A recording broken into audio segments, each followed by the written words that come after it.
É isto.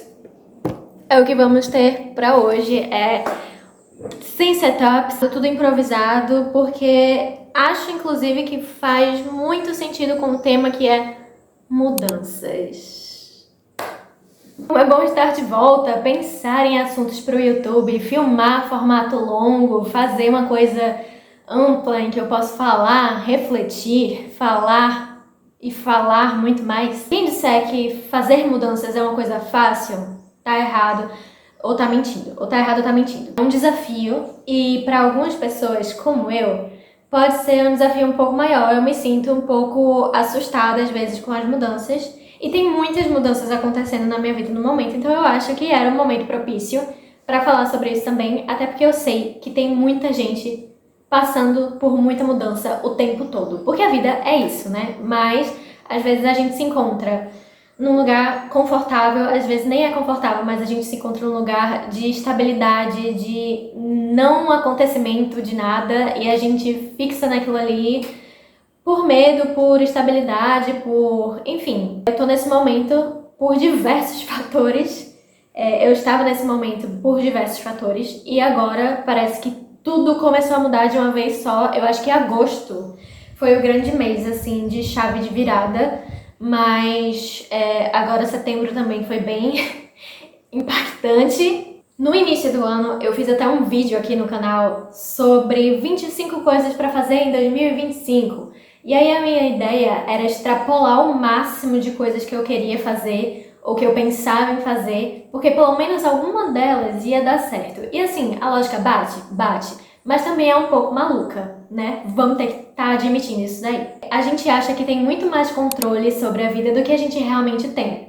Muito parte da gente, então também não dá pra negar, não dá pra ser o universo age e a gente só espera. Não é bem por aí. Mas muita coisa acontece sem a gente.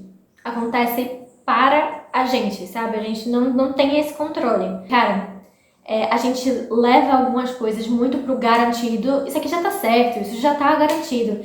E a gente não tem a noção de quanta coisa pode dar errado no meio do caminho. E não só errado, mas assim, acontecer diferente do que a gente tinha planejado de qualquer forma. Outra questão também da mudança é a zona de conforto que às vezes não é confortável. Às vezes a passividade é você estar naquele lugar e tá tudo certo, tá ok, não tá incrível, mas também podia ser muito pior. E aí você vai ficando e vai esquecendo de escutar e de agir de acordo com o seu potencial, de acordo com os seus desejos. Você se trava de fazer uma mudança porque você tá num lugar confortável, no sentido de não preciso fazer nada porque as coisas já estão fluindo. Mas com essa mudança vem também os desafios, os obstáculos e as coisas que você tem que enfrentar por sair dessa zona de passividade. Outra coisa também, que essa foi tópicos de terapia, inclusive, que muitas das coisas que mudam dão errado, né? Isso é quase estatístico. As coisas que a gente tenta, às vezes, dão errado. E eu acho que eu tenho muitas inseguranças em mim, e toda vez que alguma coisa dá errado, ou não sai como planejado, ou, enfim, não é do jeito que eu queria, do jeito que eu imaginava ou idealizava, é como se aquilo reforçasse a crença que eu já tenho de que eu vou receber uma rejeição, de que eu não tenho potencial, de que eu não sou capaz de fazer alguma coisa, enfim. Esses dias eu vi um vídeo perfeito da menina falando assim: as coisas não estão dando errado, eu prometo, as coisas não estão dando errado, as coisas estão só mudando e você tá se adaptando e você tá aprendendo a se encaixar naquele novo momento. E tem toda aquela conversa, né, de tipo, você tem, sei lá, 26 anos e você tá se sentindo perdido, mas você tá só na sua primeira temporada de Friends. A vida não tá nem perto de estar começando, sabe? Você tem toda uma expectativa, assim. E também outra questão é que é muito boba, muito besta, mas são momentos, assim, que fazem você refletir. Eu tenho um aplicativo de astrologia. Sim, astrologia. E nesse aplicativo, ele manda notificações diárias, que não chega a ser um horóscopo, mas é como um oráculo. Ele manda uma mensagem pro seu dia. E aí uma dessas mensagens foi: se você conseguisse tudo o que você queria agora, o resto da sua vida seria muito entediante. Existe muita pressa, na minha geração também, existe muita pressa no mundo em que a gente vive, na cultura do momento, na disponibilidade digital que a gente precisa ter. Existe muita coisa que proporciona a gente para os lugares errados, para as mentalidades erradas. A gente esquece que as coisas levam tempo e que tempo é longo, sabe? A questão do aproveitar o agora, mas eu acho que a gente repete tanto que vira quase aquela palavra que a gente perde o sentido depois que repete algumas vezes. Fica vazio. Então, assim, vivo o agora, vivo o momento, sabe? O que que isso significa quando o nosso momento é tão apressado? Quando o nosso momento, o nosso agora é tão automático também. E existe toda uma problemática capitalista que aí eu não vou nem entrar nesse mérito, porque é outro assunto já. Uma coisa que na minha cabeça fez muito sentido, talvez por experiência, talvez por estar inserida nesse universo assim, de literatura e tal, que é a questão dos atos, a estrutura narrativa de atos, né? O primeiro ato, o segundo ato, o terceiro ato. O primeiro ato é a introdução, o segundo é o desenvolvimento, o terceiro a conclusão, ali, mais ou menos isso. E veio esse pensamento, essa frase, não sei, de que, calma, as coisas não estão dando errado, você só está no seu primeiro ato. Não é que, meu Deus, todos os seus planos deram errado e tudo que você construiu até então chegou nessa conclusão e você tá nesse final, você tá nesse terceiro ato, você não tá. Tudo vai dar certo, e se não deu certo ainda porque não terminou ainda. Às vezes a gente tem que se iludir um pouco também para ser capaz de continuar. Tem a questão do esquecimento, também foi tópico de terapia. Esquecimento seletivo. Sabe quando a gente estuda para uma prova e aí a gente faz, não vou passar. Não tem como, não vou passar, não estudei o suficiente, não tô preparado, não vou passar, vou ter que repetir a cadeira da universidade, vou ter que pagar de novo. E aí você vai lá e você passa. Não só passa, como tira uma nota boa, não só passa, como recebe um elogio do professor, enfim, alguma coisa nesse sentido.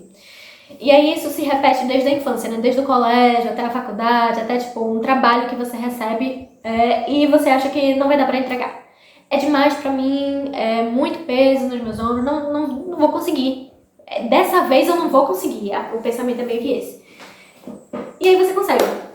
Eu não suporto mais. E aí você está lá todo dia suportando. Eu li uma coisa numa newsletter esses dias que falava mais ou menos disso. Era de um livro, não me lembro qual, mas se eu lembrar qual foi a edição da newsletter, eu coloco aqui. Era ele falando que um autor tinha descrito o processo de desistência da seguinte forma. As pessoas acham que desistir e parar é a mesma coisa. Só que a parada, ela acontece diversas vezes. Essa recalcular de rotas, essas mudanças, elas acontecem muito.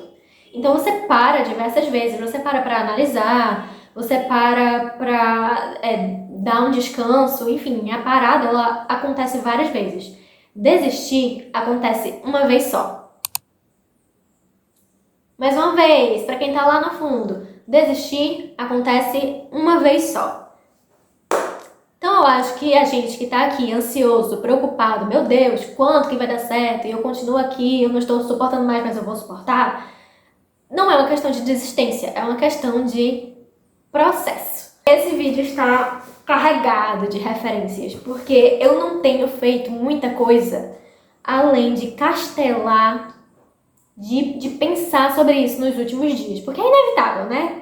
É o que eu tô vivendo, é aquela ilha onde eu estou inserida e é isto que eu estou enxergando. Sobre essa questão de não ter muito controle e de ter alguma coisa muito como garantida e perceber que ela pode mudar, porque a vida tem dessas e imprevistos acontecem, uma literal mudança física, geográfica. Eu estou num lugar diferente, eu me mudei tem acho que um mês. Essa mudança ela era para ter acontecido em junho ou julho. E aí teve todo um processo que foi muito desgastante emocionalmente. A inquilina simplesmente decidiu que não ia entregar. Que foi uma coisa que na minha cabeça nunca poderia acontecer por causa do contrato, por causa da legalidade envolvida.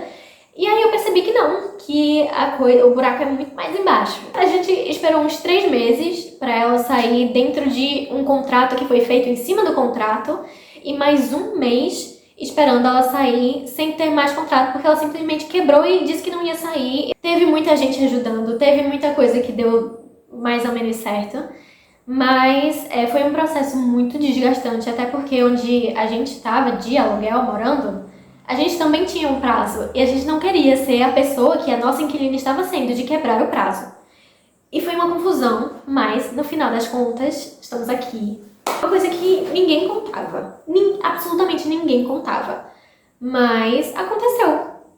Lembrei muito de uma frase de Carla Madeira, do livro Véspera dela, que ela fala que um determinado acontecimento era inverossímil como só a vida pode ser. Nem poderia ser real, mas é real. Aconteceu e a gente não sabe nem como, porque é coisa de filme, assim. Rolou minha colação de grau, que foi um momento muito bonito, foi uma das mudanças boas desses acontecimentos, assim. Foi muito bom me ver naquele lugar, porque eu achava que nunca ia acontecer. Eu sempre via outras pessoas naquele espaço ali, e eu tava sempre na plateia, né? Eu tava sempre observando. E eu também tinha uma certa insegurança por ter 25 anos e não ter ainda um diploma, por ter passado por uma faculdade que eu não terminei, que eu tranquei e que depois eu nem tranquei mais, eu só larguei. E, enfim, tinha uma série de coisas, e quando eu cheguei naquele momento, eu até me surpreendi comigo mesma, porque eu não sou de chorar, eu não sou de me emocionar muito fácil, e lá estava eu, me segurando, porque eu estava com uma maquiagem muito bonita e eu não queria borrar. Uma cerimônia boa, não foi demorado, não foi chato, e não falo disso porque eu estava participando, mas porque as pessoas que eu convidei também falaram isso, que foi uma cerimônia diferente, que foi emocionante, que foi bonita. Tirei as fotos, estava bonita, comemoramos, foi lindo. E foi uma das mudanças positivas. E foi uma sensação de finalmente também. De finalmente conseguir o meu tão esperado diploma em uma coisa que faz sentido na minha cabeça. E aí, o que eu tava muito ansiosa também? O que eu vou fazer depois que terminar a faculdade? Eu tinha conversado um ano antes com as minhas amigas que eu queria fazer alguma coisa relacionada ao mercado editorial. E aí eu tinha procurado e eram coisas muito específicas e, querendo ou não, eu também me preocupava muito com a instituição onde eu ia cursar aquela pós-graduação, qualquer que fosse. Então eu pesquisava e eu ficava meio assim, eu até encontrava um pouco dos temas que eu queria, mas eu ainda ficava meio assim. Ou quando não encontrava, era uma coisa muito subjetiva, tipo arte e filosofia. Com certeza, de tanto pesquisar, apareceu para mim uma especialização na César School, que é uma instituição aqui de Recife, que ela é focada em inovação, tecnologia e criatividade. E eles têm uma turma muito recente e muito bonita de escrita criativa. E eu comecei a mergulhar aqui naquilo ali, os editais, os módulos e tudo mais. E tinha muito essa questão da autoria, sim, da questão da criatividade de fato, da escrita, da questão literária de fato, mas tinha também o contexto de marketing, tinha o contexto de mercado editorial. É mais pro final? Mas é quase um jeito de dizer assim, vamos até o final e vamos segurar as mãos e vai dar tudo certo. Eu encontrei isso e eu fiquei apaixonada, assim. Mas, ao mesmo tempo, eu pesei muito, porque eu fiquei pensando que era um pouco indulgente da minha parte ir pra esse lado. Talvez eu devesse ter escolhido uma coisa mais prática. Mas, tem um lado racional, sim. Teve esse lado de pensar em como isso está dentro das minhas estratégias, querendo ou não. Todo mundo escolhe algum caminho para seguir dentro da grande área onde aquela pessoa se forma. A minha sempre foi redação. Eu trabalhei com isso, trabalho com isso, então esse é o meu caminho, sabe? E agora eu sou estudante de pós-graduação, tá? Com licença. E aí, entre muitas coisas, eu tracei todo um mapeamento de, se tal coisa der certo, eu faço isso. Se tal coisa der errado, eu já tenho um plano. Ainda tem muita coisa incerta sobre o meu estudo, sobre a minha carreira, sobre o meu trabalho, sobre o meu caminho. Tem outra coisa. Minha lojinha. Eu abri minha lojinha, decidi que finalmente ia fazer isso. Personalize ou morra. Eu cadastrei minha lojinha no Uma Penca. Ele é como se abrigasse várias lojas de pessoas assim que estão querendo mostrar sua arte e seus produtos e precisam de alguém que tenha esse conhecimento de logística e de produção de fato.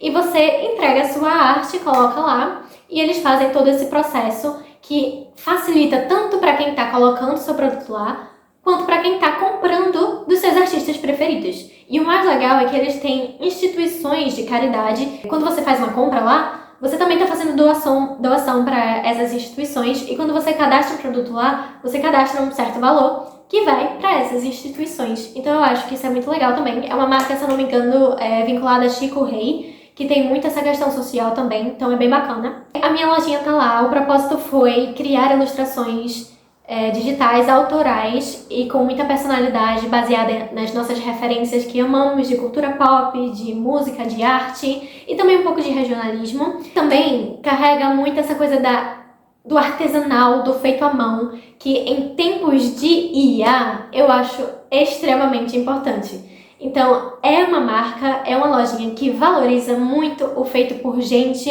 o feito à mão, o feito com erro, mas o feito com alma. Eu tenho 2 estampas lá que vocês podem conferir, eu vou deixar o link aqui na descrição e podem divulgar à vontade. Sério, divulguem à vontade. Essa é mais uma das coisas que eu mudei e que eu tô tentando colocar minha cara a tapa com confiança e sem vitimismo e sem ser fubanga. Eu vou, antes da mudança querer chegar até mim, eu vou chegar junto da mudança, porque talvez a coisa funcione melhor, né? E eu fique menos ansiosa, não sei. Bateu a crise também, então comecei a correr. Estou fazendo toda uma preparação também não, mas estou fazendo o possível para começar a correr pelo menos 5 quilômetros e bater o meu ritmo atual, que é uns 8 e um pouquinho, assim, lamentável. Mas competições saudáveis consigo mesma, então é uma coisa que me faz bem. Tem isso também. Eu espero que tenha feito sentido pra você que está assistindo, pros meus 5 seguidores. Espero que isso toque num lugar que precisava ser tocado dentro de você e que você compartilhe esse vídeo com pessoas que podem se identificar também. E que comente aqui embaixo com os seus pensamentos e reflexões que surgiram durante esse vídeo. Então, não deixa de se inscrever para mais papos como esse. Agora que eu estou estabilizada em um local, mesmo sem um background legal, por enquanto, eu vou estar começando a retomar esses vídeos. Já tenho ideias também para fazer vídeos relacionados à minha pós-graduação, então eu vou trazer conteúdos especiais sobre isso também. Então vão ser conteúdos sobre arte, sobre escrita criativa, sobre marketing, sobre mercado editorial, sobre literatura, então vai ser legal. Então acompanha, manda para quem se interessar, para quem puder se interessar também, e a gente se vê no próximo papo ou na próxima criação. Um beijo, eu tava com muita saudade disso. E tchau!